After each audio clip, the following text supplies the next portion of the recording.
She's Gone. Stop Obsessing. How to Take Back Your Life. The night I checked her Instagram for the 47th time. It was 3:42 in the morning when I realized I had a problem. There I was, phone glowing in the darkness, scrolling through her social media for what must have been the 47th time that day. My thumb moved on autopilot. Refresh, scroll, zoom in on that photo, check who liked it, click on that person's profile, see if they commented, go back, refresh again. My chest felt tight. My mind raced with questions. Is she thinking about me? Is she happier without me? Who is that guy in the background? Does she miss me at all? And then, suddenly, a moment of clarity cut through the fog. What am I doing with my life? If you're reading this book, you know exactly what I'm talking about. Maybe you're not stalking social media at 3 in the morning. Maybe your obsession looks different. Maybe you drive past her apartment, quote, just to see, unquote, if her car is there. Maybe you replay old text conversations, searching for clues about what went wrong. Maybe you ask mutual friends about her, then hate yourself for it afterward. Maybe you create elaborate scenarios in your head about winning her back. Maybe you feel physically ill when you see she's online, but not texting you. Maybe you can't focus at work because your mind keeps drifting back to her again and again and again. The truth is, you're stuck. And I'm not here to judge you. I'm here to pull you out. This book isn't about, quote, getting over her, unquote, in some superficial way. It's not about pretending you didn't care or forcing yourself to hate someone you loved. This is about something much more important, reclaiming your life from the prison of obsessive thinking. Over the next hour and a half, we're going to take a journey together, a journey from obsession to freedom, from mental prison to reclaimed power, from being stuck in the past to being fully alive in the present. And I promise you this, if you do the work in this book, 6 months from now, you won't even recognize the person who started reading it. Let's begin. Part 1. Understanding the Obsession. Chapter 1. Why your brain won't shut up about her. Let's start with something that might surprise you. Your obsession isn't a character flaw.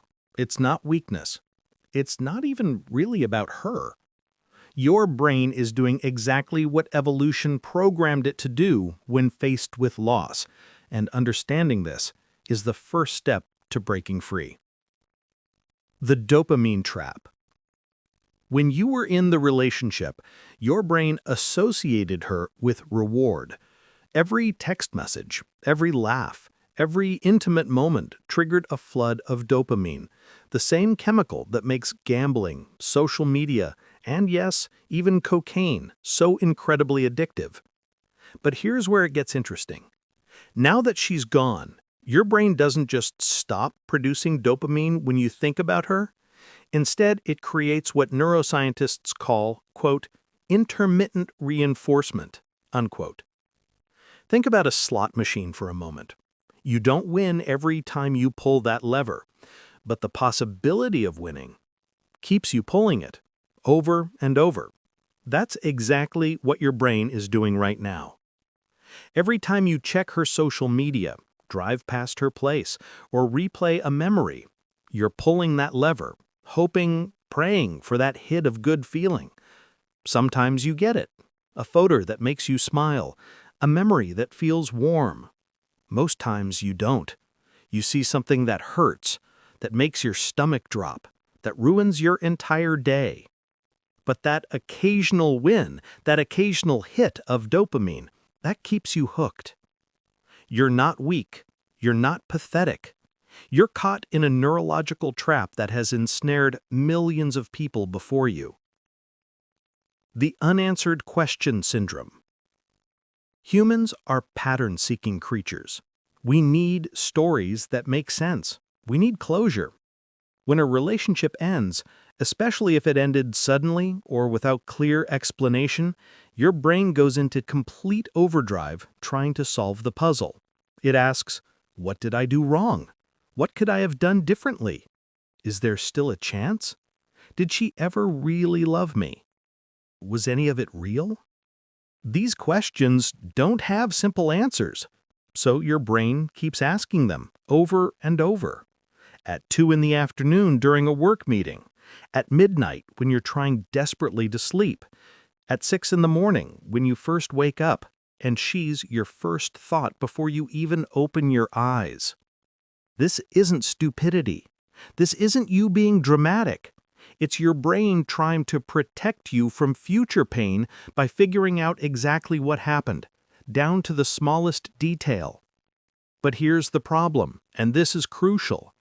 The more you analyze, the more confused you become. Analysis creates the illusion of progress, but it's just an illusion. You're running on a mental treadmill, exhausting yourself but going nowhere. The grief that doesn't feel like grief. Most people think grief looks like sadness. They picture someone crying, wearing black, slowly healing with the passage of time. But obsessive thinking is grief. It's just grief that got stuck somewhere along the way.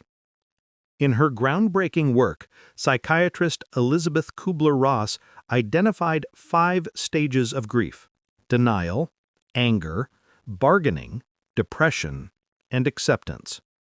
When you're obsessing, you're usually ping-ponging between denial, maybe she'll come back, bargaining, if I just change this about myself, she'll see, and anger, how could she do this to me? You're grieving, but you're grieving in circles, never quite moving forward, never quite reaching that final stage of acceptance. And the longer you stay in those circles, the deeper the grooves become in your brain, making it harder and harder to escape. Chapter 2.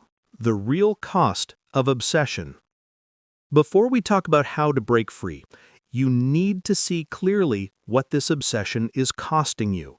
Not to make you feel worse, I'm not here to pile on, but because awareness creates motivation, and you're going to need motivation for the work ahead. Time, the currency you can never get back. Do the math with me for a moment. Just humor me here. If you spend just 1 hour a day thinking obsessively about her, and be honest with yourself, checking her social media, replaying conversations in your mind, fantasizing about reconciliation, or spiraling in endless analysis, that's 7 hours a week. 7 hours a week is 364 hours a year. That's more than 15 complete 24-hour days of your one precious, finite, never-coming-back life, spent in mental prison. And if we're being completely honest with each other right now, it's probably more than an hour a day, isn't it? Some days, it's probably 4 hours, 5 hours. Some days it feels like every waking moment. What could you do with 15 extra days this year? You could learn a new language. You could start that business you've been thinking about. You could train for a marathon. You could write a novel. You could build deeper friendships.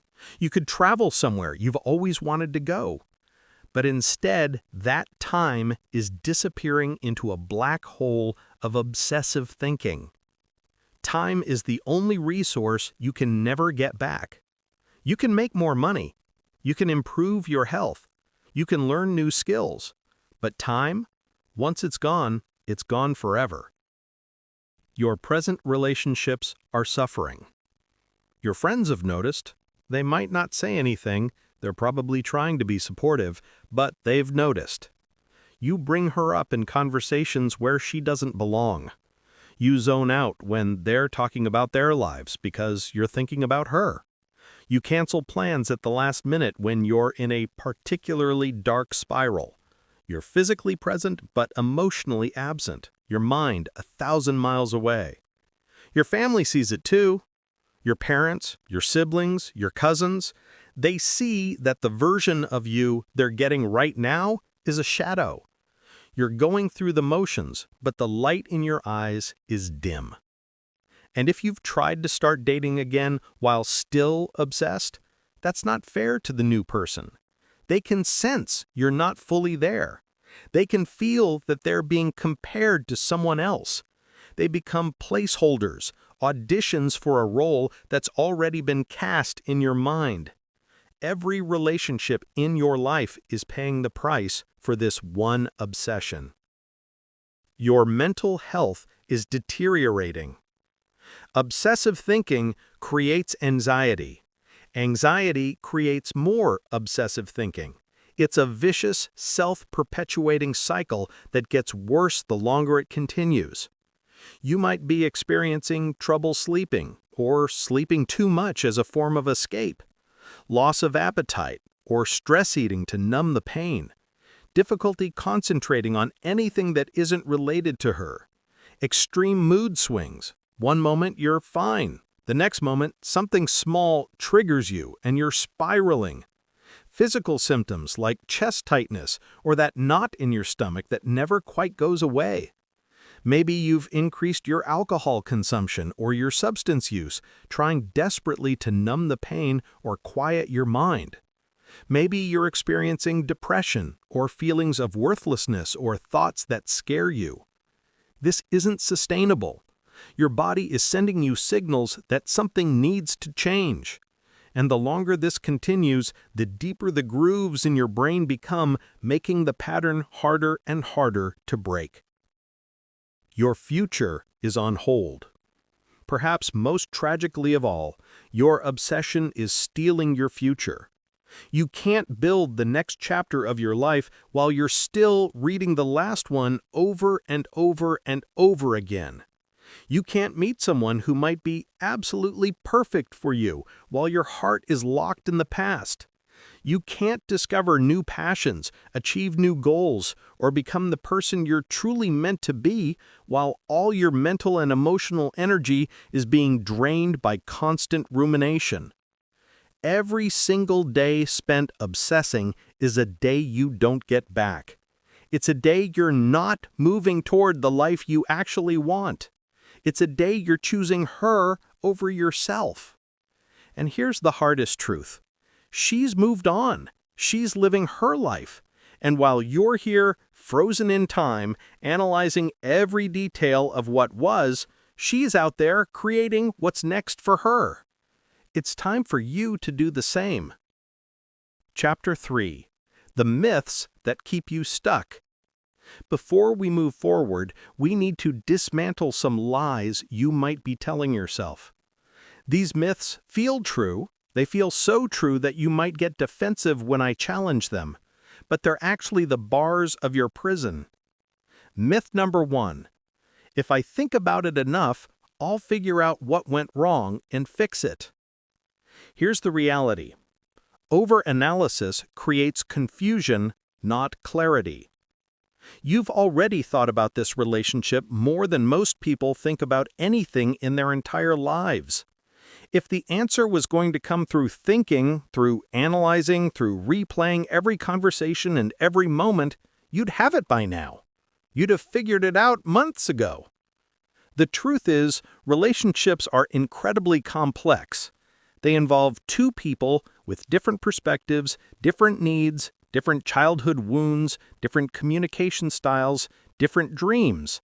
You will never have complete information about what happened because you can't read her mind, and you can't experience her subjective reality. Continuing to analyze is like trying to solve a puzzle when half the pieces are in a box you can't access. You can stare at the pieces you have all day long, but you'll never see the complete picture. The analysis isn't bringing you closer to truth, it's bringing you closer to insanity. Myth number 2. I just need closure, then I can move on. Here's the reality. Closure is something you give yourself, not something you get from another person. Even if she sat down with you right now and explained everything in perfect detail, would that really satisfy you?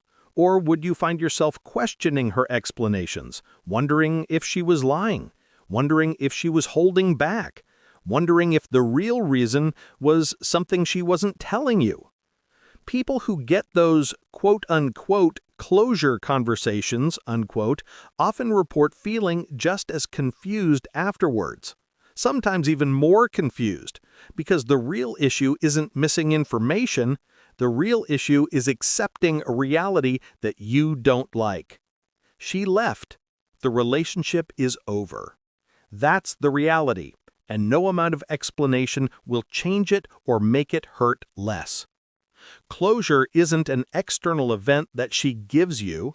Closure is an internal decision that you make to accept what is and release what was. Myth number 3. This pain means the relationship was special and meant something. Here's the reality. The intensity of your pain measures your attachment patterns, not the value of the relationship. Some of the most painful breakups come from relationships that were actually quite unhealthy.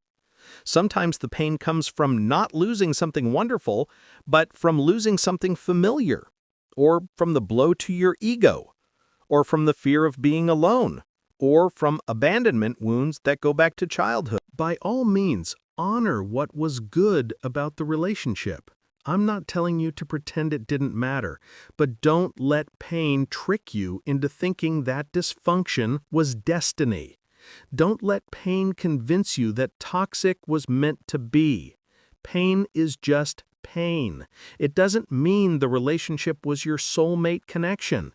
It means you're human and you're grieving a loss.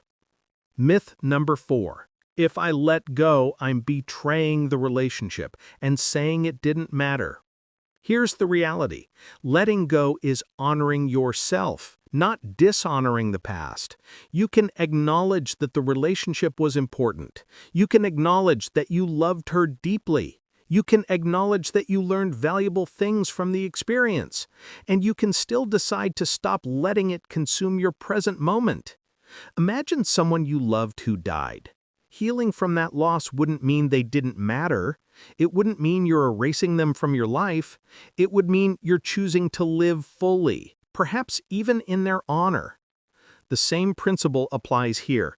The relationship is dead. It's over. Obsessing over it isn't keeping it alive. It's just keeping you dead too. Letting go doesn't mean it didn't matter.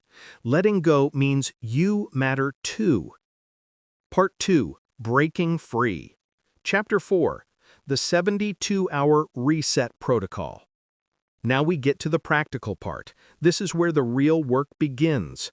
This is where transformation happens. The first 3 days are absolutely crucial. If you can make it 72 hours without feeding the obsession, you'll break the strongest part of the cycle. Think of it like quitting smoking.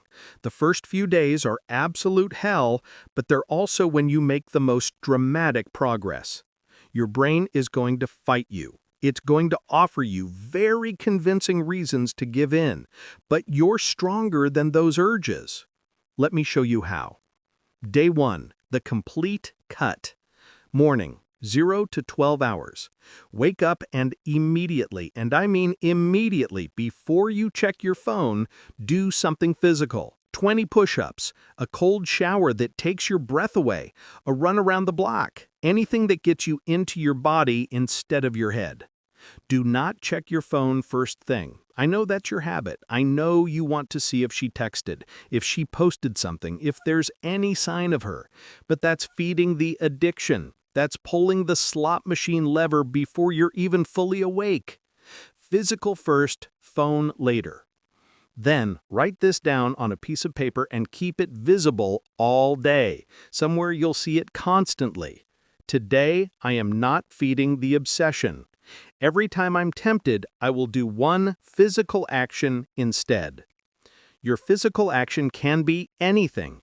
10 jumping jacks, washing your hands with intense focus on the sensation of the water, stepping outside for 60 seconds and feeling the air on your skin, holding an ice cube until it melts, doing a plank until your body shakes. The specific action doesn't matter. What matters is interrupting the mental pattern with physical sensation. You're rewiring your brain, creating a new pathway. Afternoon, 12 to 18 hours. This is when the cravings get intense. This is when your brain goes into full negotiation mode. The thoughts will sound incredibly convincing. They'll sound like, I just want to see if she's okay. Or maybe she posted something that will help me understand what happened. Or I'll just look once, just this one time, then I'll stop. These are lies. These are lies your addiction is telling you, because that's what this is, an addiction. And like any addiction, it promises relief but delivers more pain. Instead of giving in, call a friend who knows your situation. Not to talk about her. Talking about her is just another form of obsession. But to talk about anything else. Ask them about their life. Ask them about their problems. Humans connect through giving attention, not just receiving it. If you can't reach anyone, go somewhere public, a coffee shop, a library, a park, somewhere with other humans around. Your obsession thrives in isolation. Break the isolation. Evening, 18 to 24 hours. You made it through one day. One complete day. This is huge. This is monumental. I know it doesn't feel like much, but you just did something incredibly difficult. Before bed, write down 3 things, just 3 simple things. 1 moment today when you didn't obsess, even if it was just for 5 minutes. Maybe it was when you were talking to your friend, or when you were doing those push-ups, or when you were completely focused on a task at work. Find that moment and acknowledge it. 2, one thing you did for yourself today. Maybe you ate a good meal. Maybe you went outside. Maybe you didn't text her even though you desperately wanted to. Acknowledge yourself. And 3, one thing you're looking forward to tomorrow. And this must be something concrete and planned. Not, quote, maybe I'll feel better, unquote, but I'm going to that new restaurant, or I'm meeting my friend at the gym, or I'm starting that book I bought.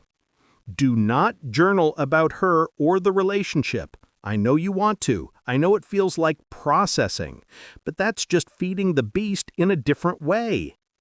Day 2, filling the void. The boredom problem. You're going to notice something uncomfortable today. You're going to notice how much mental space she was filling. Without the obsession, there's a void, and voids feel terrifying to the human brain. Your brain will want to fill that void by going back to thinking about her. That's the easy path, the familiar path. Don't take it. Instead, fill it intentionally with things that require genuine focus, not mindless distractions like scrolling social media or binge-watching shows. Those are just different forms of escape. You need engagement.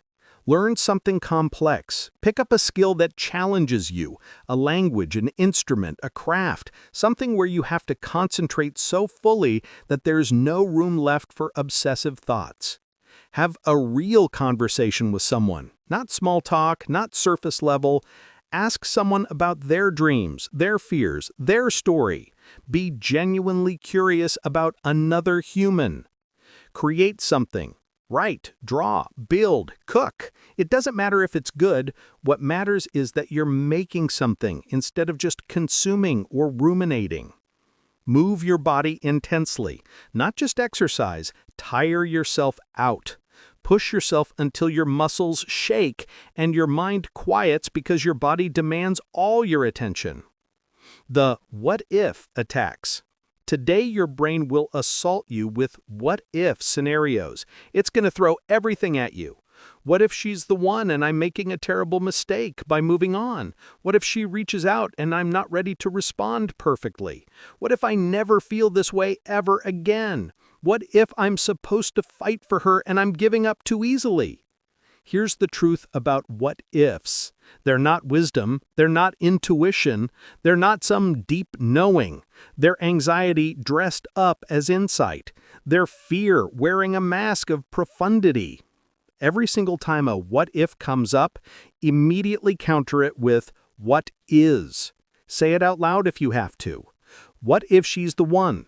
What is happening is that she's not here and I'm choosing to live anyway. What if she reaches out? What is happening is that she hasn't and I'm building a life that doesn't depend on her actions. What if I never feel this way again? What is happening is that I'm feeling terribly right now and I'm surviving it, which means I'm stronger than I thought. Ground yourself in reality, not hypotheticals. Day 3. The identity shift. You're not getting over her, you're becoming someone new. This is a crucial reframe. Listen carefully. You're not trying to go back to who you were before her. That person doesn't exist anymore. The experiences you've had have changed you, and you're not trying to erase her from your memory like she never happened. You're becoming someone who had that experience, learned from it, and chose to move forward. That's a completely different thing. There's a version of you on the other side of this pain, a version who is wiser, stronger, more self-aware, a version who knows what they will and won't accept in relationships, a version who has been through fire and emerged with something valuable. You're not healing back to who you were, you're evolving into who you're meant to become. The new rules. By day 3, you need to establish some new rules for yourself. These aren't suggestions, these aren't guidelines, these are non-negotiable boundaries. Rule number 1, no detective work. No checking her social media, no asking friends about her, no driving by places hoping to see her, no looking at who she's following or who's following her, no analyzing her posts for hidden messages, none of it.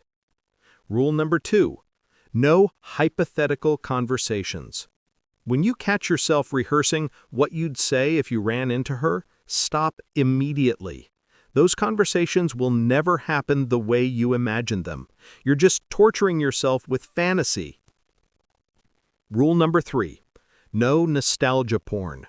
Don't listen to your songs. Don't look at old photos. Don't reread old messages. You're not preserving beautiful memories. You're reopening wounds that are trying to heal. Rule number 4, no bargaining. If you notice yourself thinking, I'll just do this one thing, then I'll stop, recognize it immediately for what it is, the obsession negotiating for survival. Don't negotiate with it. These aren't forever rules, but for right now, for these crucial early days, they're absolutely non-negotiable.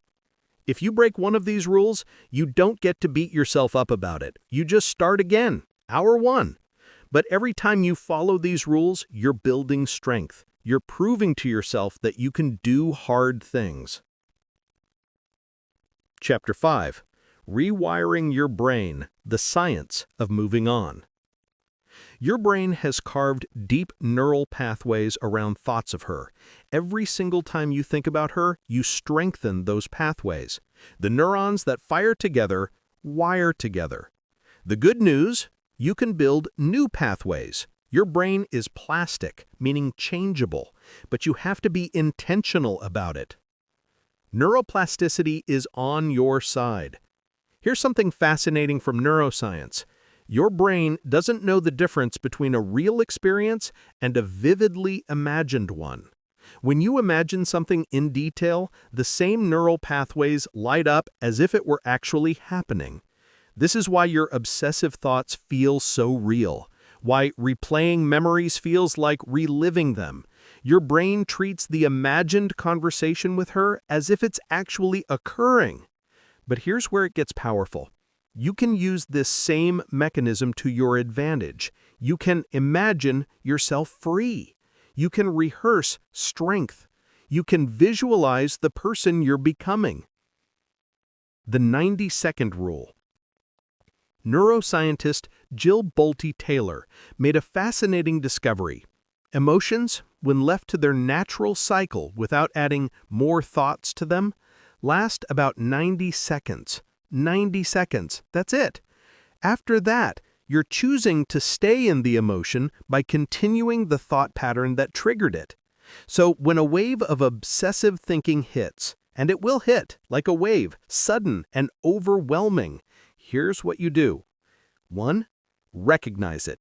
Say to yourself, I'm having the thought that I need to check her Instagram, or I'm having the feeling that I need to text her right now. Name it. 2. Feel it. Notice the physical sensation, the tightness in your chest, the restlessness in your body, the knot in your stomach. Don't fight it, just observe it like a scientist, observing an experiment. 3. Wait 90 seconds without acting on it. Breathe. Count your breaths if you have to. 90 seconds is 9 deep breaths. You can do 9 breaths. 4. Choose a different action. After those 90 seconds, the intensity will have passed. Now, redirect that energy somewhere else. The more you do this, the weaker the obsessive pattern becomes. You're literally changing your brain structure. The replacement strategy. You can't just stop thinking about something. Right now, try not thinking about a purple elephant. Don't picture it, don't imagine it. Go ahead, try. See? Impossible. The moment I told you not to think about it, you thought about it. The same is true with her. You can't just stop thinking about her through sheer willpower. Instead, you need to give your brain something else to focus on, something so engaging that it crowds out the obsessive thoughts. This is why I recommend 3 specific types of activities. 1. Flow state activities. Flow is that state where you're so absorbed in an activity that time disappears. You look up and 3 hours have passed and you didn't think about her once. It requires challenge matched with skill. Not so easy that you're bored, not so hard that you're frustrated. Right in that sweet spot. For the next 30 days, commit to something that creates flow for you. Learning an instrument, rock climbing, coding, writing, painting, woodworking, cooking complex recipes that require focus, Brazilian jiu-jitsu, chess. Find your flow activity and do it religiously. 2. Service to others. Nothing, and I mean nothing, gets you out of your head faster than focusing on someone else's needs. When you're helping someone, you can't simultaneously be obsessing about yourself. Volunteer somewhere that requires presence. Mentor someone younger than you. Help a friend move. Visit a nursing home and talk to elderly people who are lonely. Tutor kids who need help with school. This isn't just feel-good advice, this is neuroscience. When you help others, your brain releases oxytocin, which counteracts the stress hormones that obsessive thinking produces. 3. Physical exhaustion. Your body and mind are connected. When your body is tired from intense physical activity, your mind quiets down. It has to. It doesn't have the energy to run those obsessive loops. Train for something. A 5K, a triathlon, a backpacking trip, a martial arts belt, a climbing goal. Something that requires you to push your body to its limits. When you're physically exhausted in a healthy way, you sleep better. And when you sleep better, your mental health improves dramatically. Chapter 6. The spiritual dimension. What this is really about. Here's where we go deeper. Here's where we look beneath the surface. Your obsession with her, it's actually about something bigger. For most people, it's about one of 3 core issues. Issue number 1, avoiding yourself. When you're constantly thinking about someone else, you're not facing yourself. You're not dealing with your own fears, your own insecurities, your own life questions that have no easy answers. Ask yourself honestly, and really sit with this question. What would I have to face about myself if I stopped obsessing about her? Maybe it's the fear that you're not enough, that if she didn't want you, maybe nobody will. Maybe it's uncertainty about your life direction. Maybe you don't know what you're doing with your career, with your purpose, with your future. Maybe it's loneliness you've been avoiding, deep loneliness that existed before her and will exist after her unless you address it directly. Maybe it's parts of yourself you don't like, behaviors you're ashamed of, ways you showed up in the relationship that you're not proud of. Maybe it's dreams you're afraid to pursue because pursuing them would mean risking failure. The obsession is a distraction from your own life. It's easier to analyze her behavior than to face your own. It's easier to think about what she's doing than to figure out what you should be doing. But you can't build a life while hiding from yourself. Issue number 2, resisting reality. Buddhism teaches that suffering comes from resistance to what is. You're suffering not because she's gone, but because you're resisting the fact that she's gone. Every time you think, it shouldn't have ended this way, or this isn't fair, or we were supposed to be together, you're arguing with reality. And reality doesn't negotiate. Reality doesn't care about your opinion. Reality simply is. The relationship ended. That's a fact. You can accept that fact, or you can resist it. But resistance only creates suffering. Acceptance doesn't mean saying it was good that it ended. Acceptance doesn't mean you're happy about it. Acceptance simply means it ended, and I can live with that fact. There's a deep peace that comes with acceptance, not happiness, peace. The peace of no longer fighting against what you cannot change. Issue number 3, seeking external validation. If a significant part of your identity was built around being her partner, then losing her feels like losing yourself. I'm her boyfriend became I'm nobody. But that was always an illusion. You are not defined by your relationship status. You are not less valuable because she left. Your worth is inherent, not assigned by another person. The obsession is sometimes an attempt to get that external validation back. If she came back, if she said she made a mistake, if she told you that you were right and she was wrong, then you'd feel valuable again. Then you'd feel like you matter. But you'll never be free until you validate yourself. Until you look in the mirror and say, I am enough, exactly as I am, regardless of who chooses me or doesn't choose me. External validation is a trap. It means your sense of self is dependent on other people's opinions, other people's choices, other people's moods. That's no way to live. Real freedom comes from internal validation, from knowing your worth regardless of who sees it. Chapter 7. When you're tempted to reach out. At some point, probably many points, you're going to want to text her, call her, show up where she'll be, send her that long message you've been composing in your head. Here's what to do instead. The unsent letter exercise. Get a piece of paper or open a document on your computer. Write her a letter.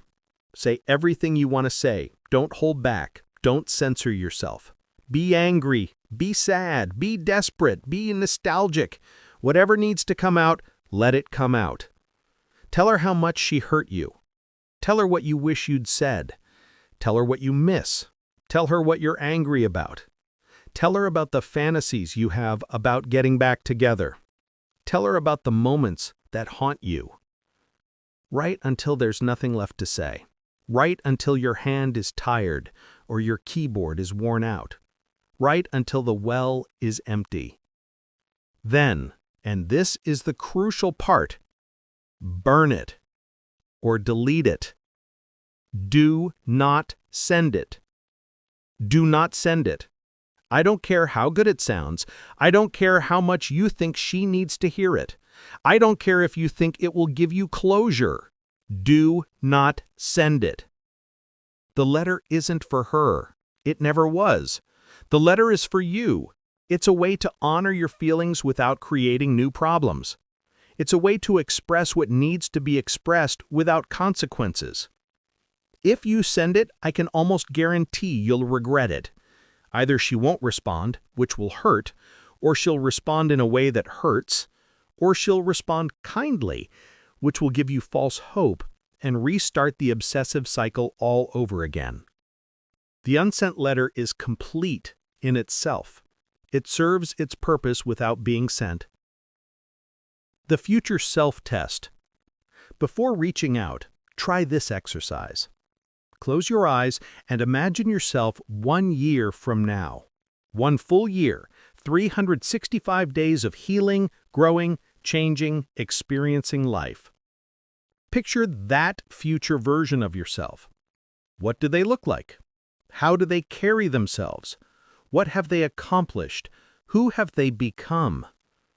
Now ask future you this question. What do you want present me to do right now? Should I send this message to her? Usually you already know the answer. Future you, the version who has healed, who has grown, who has moved on, would they be grateful you sent that text at 2 o'clock in the morning when you were feeling weak? Or would they wish you'd had the strength to stay silent? Would they wish you'd protected your dignity? Would they wish you'd chosen yourself? Trust future you. They have perspective that present you doesn't have. Why being friends doesn't work, at least not yet. She might have said, let's be friends. You might be telling yourself that staying in touch is mature and healthy and shows that you've moved on. It's not right now. You can't be genuine friends with someone you're obsessed with. True friendship requires both people to have no hidden agenda. But you do have a hidden agenda. What you're really hoping is that friendship will turn back into romance, that she'll see you being cool and mature and realize she made a mistake, that proximity will reignite what was there.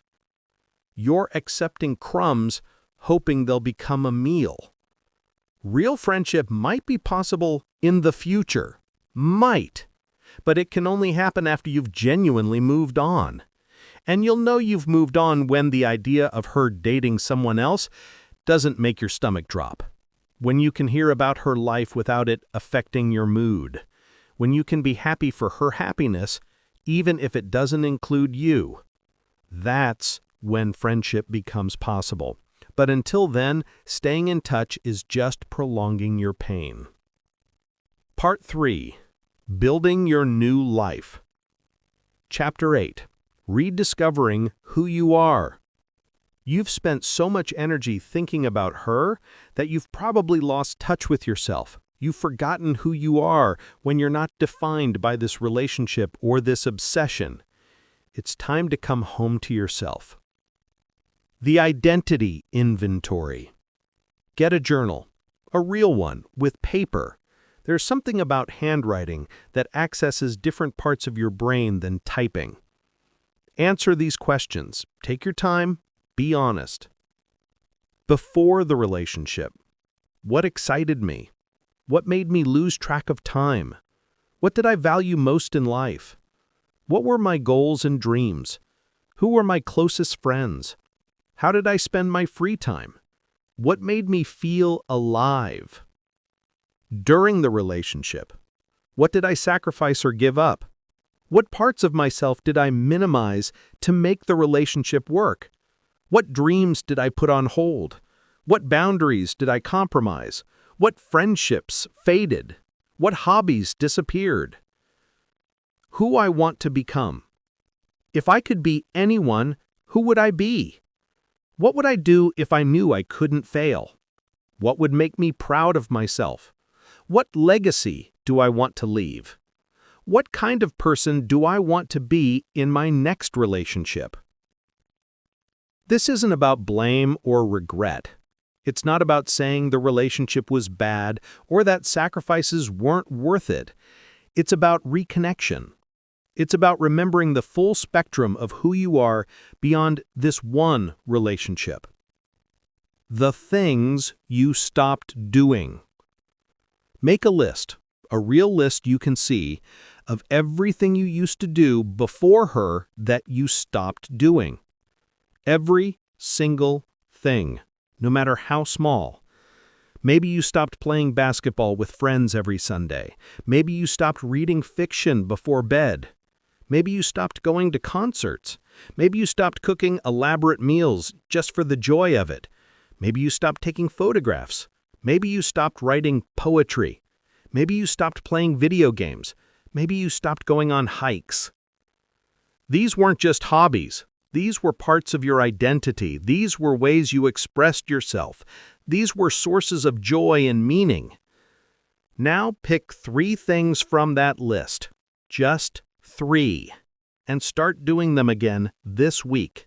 Not someday, not when you feel better, this week.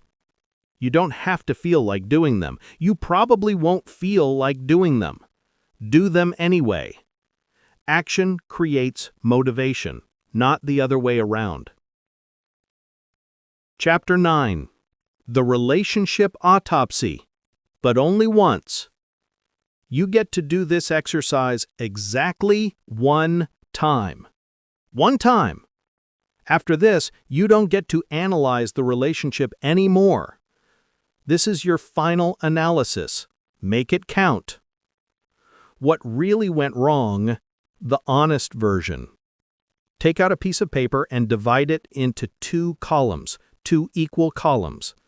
Column 1, her contributions to the end. What behaviors or patterns from her side made the relationship unsustainable? What needs of yours went consistently unmet? What red flags did you ignore? What did she do or not do that hurt you? What patterns kept repeating no matter how many times you talked about them? Be specific. Not, quote, she didn't appreciate me, unquote, but she consistently prioritized her friends over our plans together, canceling on me at the last minute over a dozen times. Column 2. Your contributions to the end. This is the harder column. This requires brutal honesty. What behaviors or patterns from your side created problems? What needs of hers did you fail to meet? Where did you compromise yourself? Where did you ignore your own boundaries? What did you do or not do that pushed her away? What patterns of yours kept showing up? Again, be specific, not, I was too needy, but I texted her constantly when we were apart and got anxious if she didn't respond within an hour. Be brutally honest in both columns, not to assign blame, blame is useless, but to extract wisdom. The point isn't to figure out whose fault it was. The point is to understand what happened so you don't repeat the same patterns. The lessons learned. Now, write down the following. This is the wisdom you're taking from this experience. 3 things I learned about myself. Example, I ignore red flags when I'm afraid of being alone. I lose myself in relationships and stop maintaining my own identity. I don't communicate my needs clearly until I'm already resentful. 3 things I need in my next relationship. Example, someone who is emotionally available and communicative. Shared values about family and future. Someone who respects my need for independence and personal space. 3 things I will do differently next time. Example, maintain my friendships even when in a relationship. Speak up about my needs sooner instead of letting things build up. Pay attention to patterns and actions, not just words and potential. This is your wisdom. This is what the pain was for. This is the gold you're mining from the wreckage. Write it down, save it somewhere you can access it, and when you're ready to date again, read it before you start. Now, close this chapter of analysis. You're done dissecting it. You've extracted the lessons. Anything more is just picking at a wound that needs to heal. Chapter 10. Opening to what's next. The final phase isn't about forcing yourself to date again or pretending you're okay when you're not. It's about creating space for something new to emerge. It's about saying yes to life again. The yes experiment. For the next 30 days, say yes to every reasonable social invitation, every single one. Friend invites you to a party? Yes. Colleague asks if you want to grab coffee? Yes. Family wants you at Sunday dinner? Yes. Someone suggests a weekend trip? Yes. Book club? Yes. Networking event? Yes. Game night? Yes. I know you don't feel like it. I know you'd rather stay home and wallow. I know social interaction feels exhausting right now. Say yes anyway. This isn't about meeting someone new, although you might. This isn't about proving you're over her, although going out will help. This is about rejoining life. This is about showing your brain that there's a world beyond this obsession. This is about building new neural pathways through new experiences. Every time you say yes, you're voting for your future. Every time you say no and stay home alone, you're voting for your past. Which future do you want? The gratitude practice that actually works. Most gratitude advice is generic and useless. Be grateful for what you have. Great, that doesn't help when you're in pain. Here's a better version. Every night, before you go to sleep, write down one specific way you're better off now than you were in the relationship. Not in a bitter way, not in a, quote, I'm so glad that witch is gone, unquote way, but truthfully, objectively. Examples. I sleep better now because I'm not anxious about whether she's upset with me. I have more time for my friends, and those relationships are deeper now. I don't have to walk on eggshells about certain topics that were off limits.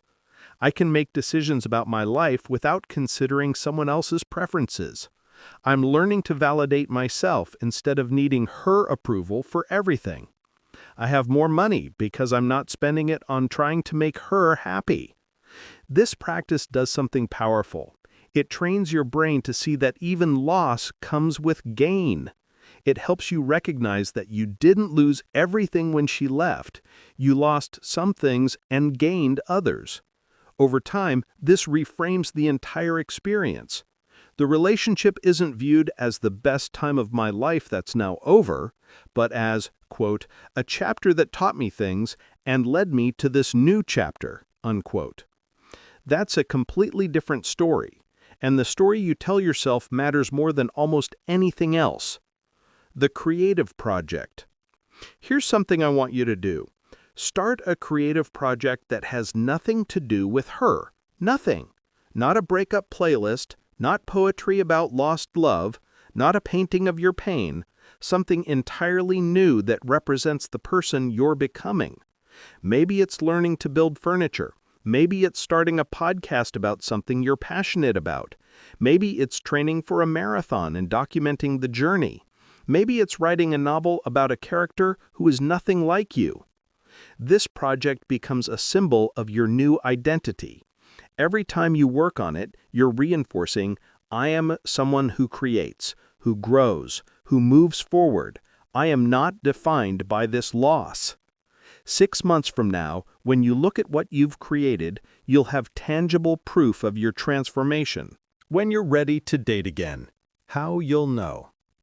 People always ask, when should I start dating again? How long should I wait? There's no universal timeline. Some people are ready in 3 months. Some people need a year. Some people need longer. But here's how you'll know you're actually ready. You're ready when you can talk about the relationship without getting emotionally flooded. You might feel some sadness, but you're not triggered into a spiral. You can tell the story calmly, with perspective. You're ready when you're genuinely curious about new people, rather than just trying to fill a void. You want to learn about them for who they are, not compare them to her or use them to make her jealous. You're ready when you're not comparing everyone to her. You're not looking for her qualities in other people. You're open to someone completely different. You're ready when you've processed the major lessons and can articulate what you want differently. You know what your non-negotiables are. You know what patterns you won't repeat. You're ready when you're dating from abundance rather than scarcity. You're thinking, I'd enjoy sharing my life with someone, not, I need someone to validate me, or I'll die alone. And even then, take it slow. Be honest with new people about where you're at. Don't pretend you weren't in a serious relationship. Don't pretend you have no baggage. We all have baggage. The question is whether we're aware of it and working on it. The right person will appreciate your honesty. The right person will see that you've done the work. The right person won't be scared off by your past. They'll be impressed by how you've handled it. Chapter 11. The Relapse, because it will happen. Let's be realistic for a moment. You're going to have bad days. Days when you feel like you're back at square one. Days when the progress you've made feels like an illusion. This is normal. This is part of the process. This doesn't mean you've failed. Understanding the spiral. Healing isn't linear. It's not a straight line from pain to peace. It's a spiral. You circle around the same issues, but each time at a higher level. Each time with more wisdom. Each time with more strength. So when you have a bad day, when you check her social media after 2 weeks of not checking, when you drive by her place, when you spend an entire evening crying, don't beat yourself up. Don't think, I'm never going to get over this. Acknowledge it. I had a hard day. I slipped back into old patterns. That's okay. Tomorrow I start again. Self-compassion is crucial here. You would never talk to a friend the way you talk to yourself. You wouldn't say, "What's wrong with you? Why can't you just get over this already? You're so weak." So don't say it to yourself either. The 3-strike rule. Here's a rule that might help. You get 3 slip-ups before you need to worry. 1 slip-up is human. You checked her Instagram. You had a moment of weakness. Note it, learn from it, move on. 2 slip-ups in a short period means you need to be more vigilant. What triggered these? What were you feeling right before? What need were you trying to meet? 3 slip-ups means you need to change your environment or seek additional support. Maybe you need to block her on everything. Maybe you need to talk to a therapist. Maybe you need to ask a friend to be your accountability partner. But 1 slip-up, that's just being human. Don't let it derail everything you've built. The trigger map. Make a list of your triggers, the things that send you spiraling back into obsessive thinking. Common triggers include seeing her name pop up somewhere, hearing your song, going to places you used to go together, seeing couples who remind you of what you had, holidays or anniversaries, loneliness late at night, alcohol, certain smells, mutual friends mentioning her, social media in general. Once you know your triggers, you can prepare for them. You can't always avoid them, but you can have a plan for when they hit. For example, if seeing couples triggers you, have a phrase ready. Their relationship is not my relationship. Their happiness doesn't diminish my worth. I'm happy for them, and I'm building my own path. If loneliness at night triggers you, have a plan. Call a friend. Go to a 24-hour coffee shop. Write in your journal. Watch a specific movie that makes you feel better. Don't just white-knuckle it. Preparation reduces the power of triggers. Chapter 12. The support system you need. You can't do this alone, and you shouldn't have to. The right people to talk to. Not everyone in your life needs to know the details of your struggle. Some people won't understand. Some people will give you advice that makes things worse. Some people will get tired of hearing about it. Find 1 to 3 people who can be your support system. People who won't judge you for still struggling months later, won't tell you to, quote, just get over it, unquote, won't share your private business with others, can listen without trying to fix everything, can handle your emotions without getting overwhelmed themselves, will be honest with you when you're engaging in self-destructive behavior. These are your people, your lifeline. Give them permission to call you out when you're spiraling. Give them permission to remind you of your goals when you forget. When to consider professional help. Therapy isn't a sign of weakness, it's a sign of wisdom. Consider seeing a therapist if you're struggling with this for more than 6 months with no improvement. You're having thoughts of self-harm. You're engaging in destructive behaviors like substance abuse. You can't function at work or in daily life. You're experiencing symptoms of depression or anxiety that interfere with your ability to live. You recognize patterns from childhood wounds that are affecting your healing. A good therapist can help you process this in ways that friends can't. They're trained in techniques like cognitive behavioral therapy, EMDR, or other modalities that can accelerate healing. There's no shame in getting help. In fact, the strongest people are the ones who recognize when they need support. The online trap. You might be tempted to seek support in online forums or social media groups for people going through breakups. Be very careful here. Some of these communities can be helpful. Others are toxic echo chambers where people reinforce each other's victimhood and obsessive thinking. If you're going to engage online, look for communities that focus on growth and moving forward, not communities that focus on analyzing exes or seeking revenge or staying stuck in victimhood. And set strict time limits, 30 minutes a day maximum. Any more than that, and you're just replacing one form of obsession with another. Part 4. The Long Game. Chapter 13. 6 months from now. Let's do a visualization exercise together. Close your eyes for a moment. Imagine yourself 6 months from today. 6 full months of doing the work. 6 months of choosing yourself. 6 months of building a new life. What does that version of you look like? Maybe you've lost weight because you've been working out consistently, or maybe you've gained healthy weight because you're eating properly again. Maybe you've learned that skill you've always wanted to learn. Maybe you've traveled somewhere new. Maybe you've deepened friendships that were neglected. Maybe you've started dating someone new. Or maybe you're happily single and discovering that you enjoy your own company. Maybe you still think about her sometimes, but the quality of those thoughts is different. They're not obsessive. They're not painful. They're more like, I wonder how she's doing. I hope she's well. And then you move on with your day. You don't check her social media anymore, not because you're using superhuman willpower, but because you genuinely don't care. The curiosity is gone. The need to know is gone. You've had experiences, new experiences, that have nothing to do with her.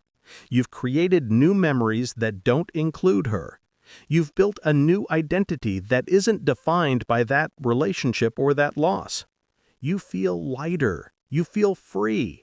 You feel like yourself again, or maybe even better than yourself, because you've learned things, grown in ways you wouldn't have otherwise. This isn't fantasy. This is your future if you do the work. Chapter 14. What if she comes back? This is the question many people are afraid to ask out loud. What if, after all this work, after all this healing, she comes back? The fantasy versus the reality. In your fantasy, she comes back and everything is perfect.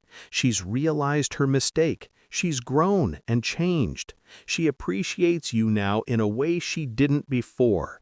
You get back together, and it's even better than it was. Here's the reality. If she comes back, It will likely be for one of a few reasons. She's lonely and you're familiar. She saw you moving on and her ego is bruised. She broke up with someone else and is rebounding. She's scared of being alone.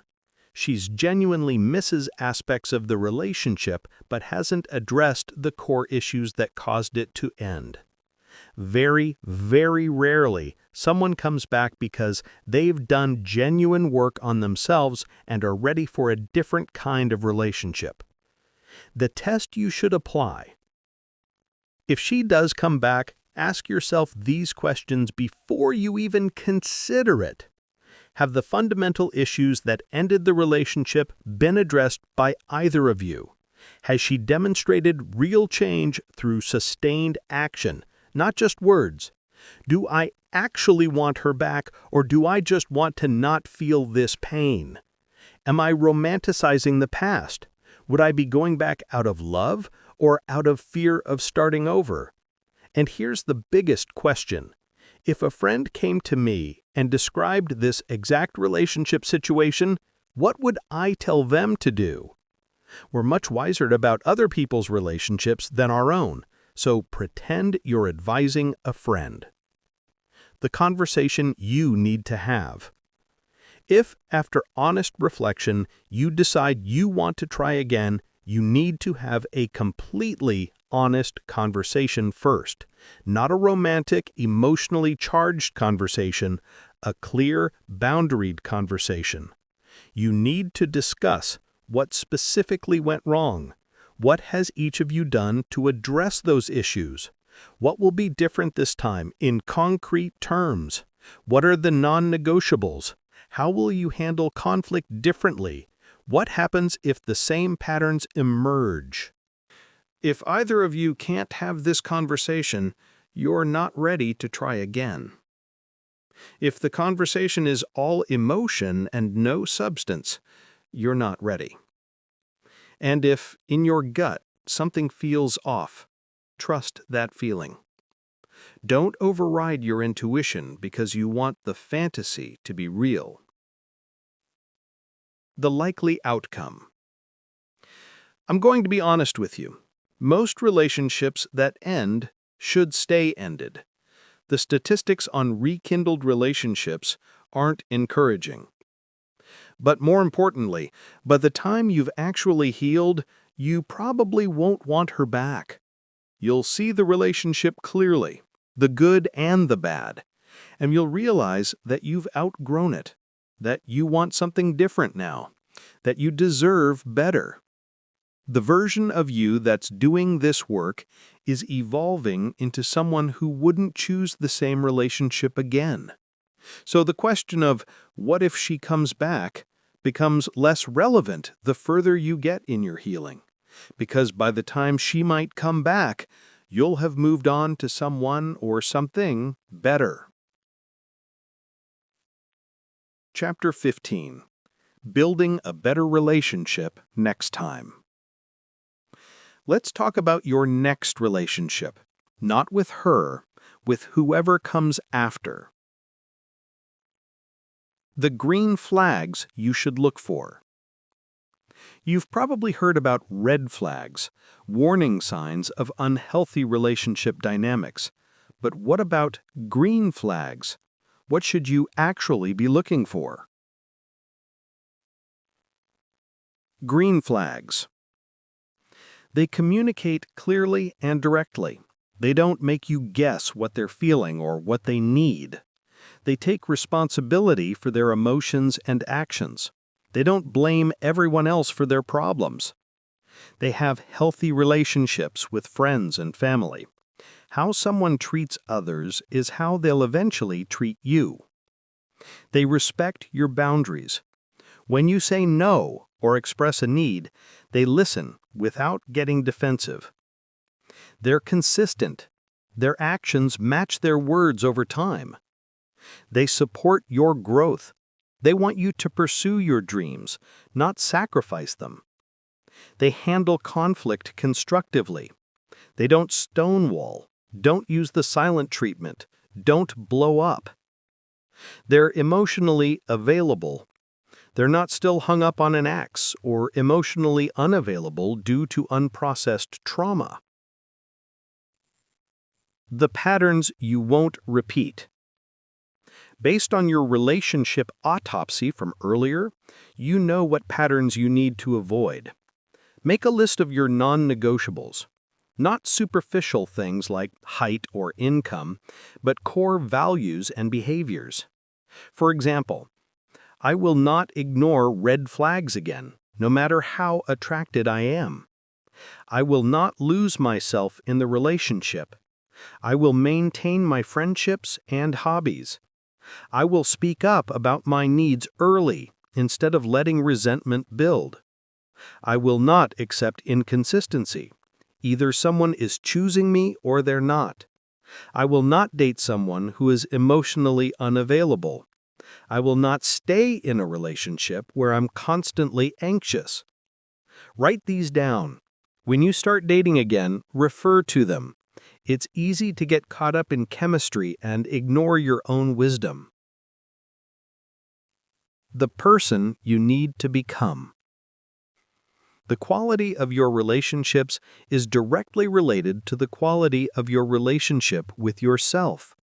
Before you're ready for a healthy relationship, you need to become someone who knows their worth independent of anyone else's validation, can be alone without feeling desperate or incomplete, has processed past wounds instead of projecting them onto new people, communicates clearly and asks for what they need, has established boundaries and maintains them, takes responsibility for their own happiness, brings something valuable to the table, not just takes. That's the work you're doing right now. You're not just getting over her. You're becoming someone capable of a different kind of relationship. Chapter 16. The wisdom on the other side of this pain. There's a version of you on the other side of this pain, a version who has integrated this experience and emerged stronger. That version has learned some crucial truths. Truth 1. You are whole without a relationship.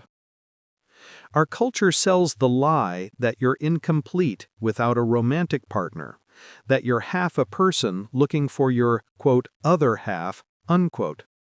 This is nonsense, destructive nonsense. You are already whole. A relationship should be two whole people choosing to share their lives, not two broken people trying to complete each other. The person you're becoming understands this. They enjoy their own company. They have a rich inner life. They have friendships, hobbies, goals, passions. A relationship enhances their life but isn't necessary for their happiness. This is the foundation of healthy relationships. When you're whole on your own, you attract other whole people. Truth 2. Loss is part of love. If you love, you risk loss. There's no way around this. Every relationship will end, either in breakup or in death. That's the bargain we make when we love someone. This breakup has taught you about impermanence. Nothing lasts forever. And that's okay. That's what makes moments precious. The person you're becoming doesn't love less because they've been hurt. They love with more awareness, more presence, more gratitude for the time they have. Truth 3. You're stronger than you think. You thought this would break you, and there were moments when you weren't sure you would survive. But look at you. You're still here. You're still standing. You're doing the work. You're learning that you can survive things you thought would destroy you. That resilience isn't about never falling apart. It's about putting yourself back together afterwards. This knowledge will serve you for the rest of your life, not just in relationships, but in everything. You now know you can endure hard things. Conclusion. The life you're building. 6 months from now, you'll barely recognize the person who started reading this book. Not because you'll have forgotten her. You might still think about her sometimes, but the quality of those thoughts will be different, more like remembering an old injury than feeling a current wound. 6 months from now, you'll have days, full days, where you don't think about her at all, where you're so engaged in your life, so present in your experiences, that she doesn't cross your mind. You'll have new experiences that have nothing to do with her, new memories that don't include her, new inside jokes with friends, new skills you've learned, new places you've been, new people you've met. You'll have confidence that comes from choosing yourself over and over again, confidence that comes from doing hard things, confidence that comes from proving to yourself that you keep your promises. You'll have clarity about what you actually want in a relationship, not based on fantasy or fear, but based on genuine self-knowledge. And here's the beautiful part, the part that you can't quite believe right now, but will understand later. You'll realize that your obsession was never really about her. It was about you avoiding yourself. It was about you not wanting to face uncertainty. It was about you assigning your worth to whether someone else chose you. The greatest gift of this painful experience isn't closure about her. It's meeting yourself, really meeting yourself, maybe for the first time in your life.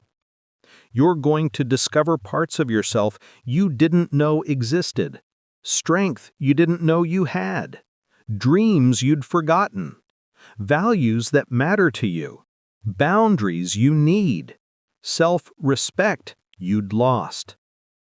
And when you meet someone new, someone who sees you, really sees you for who you are, you'll understand why this relationship had to end. Because you weren't ready then. You hadn't done this work. You hadn't become this person. The promise you make to yourself. Before you close this book, I want you to write something down. Get a piece of paper right now, write this promise to yourself. I commit to choosing my own life over my obsession. I commit to showing up for myself the way I wish she had shown up for me. I commit to building a life so fulfilling that when I occasionally think about her, I'm grateful for where I am now. I commit to trusting that the best parts of my life haven't happened yet. I commit to becoming someone I'm proud of. I commit to loving myself the way I wanted her to love me. Sign it. Date it. Keep it somewhere you'll see it. And on the days when you're tempted to go back, when you're tempted to check her social media or drive past her apartment, or text her at 2 a.m. when you're feeling weak, read it again. You made a promise to yourself, and you're someone who keeps their promises. Afterward, a letter to you. If you've made it this far, I want to say something directly to you, one human being to another. I see you. I see the pain you're in. I know how exhausting it is to carry this weight every single day. I know how embarrassed you might feel about how much mental space she still occupies. I know how you've probably tried to just, quote, get over it, unquote, 100 times, and it hasn't worked. I know how lonely this feels, how isolating, how your friends don't quite understand why you can't just move on, how you're tired of being tired, tired of thinking about the same person over and over, tired of feeling like you're trapped in your own mind. But here's what I also know. You picked up this book because part of you is ready to be free. That part might be small right now, maybe it's just 10% of you, while 90% still wants her back. But that 10% is your lifeline. That 10% is your future self calling to you. Feed that 10%. Listen to it. Let it grow. You're going to be okay. Not just okay, but better than okay. Better than you were before you met her, because you're going to take this pain and transform it into wisdom. You're going to take this loss and use it as fuel for growth.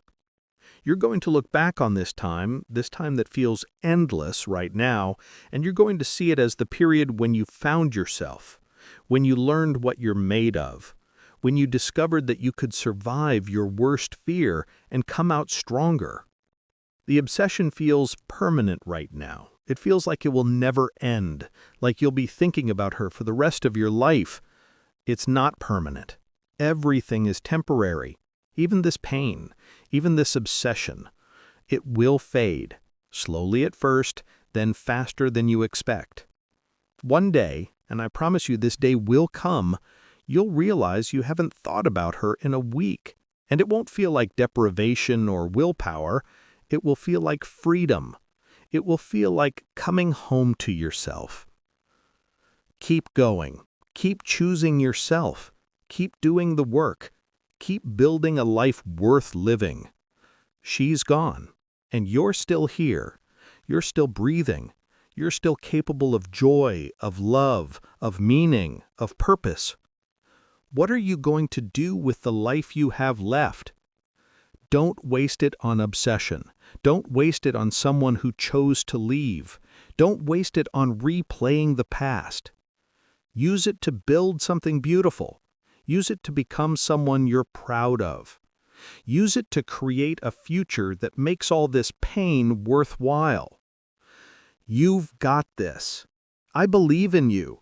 Even if you don't believe in yourself right now, I believe in you.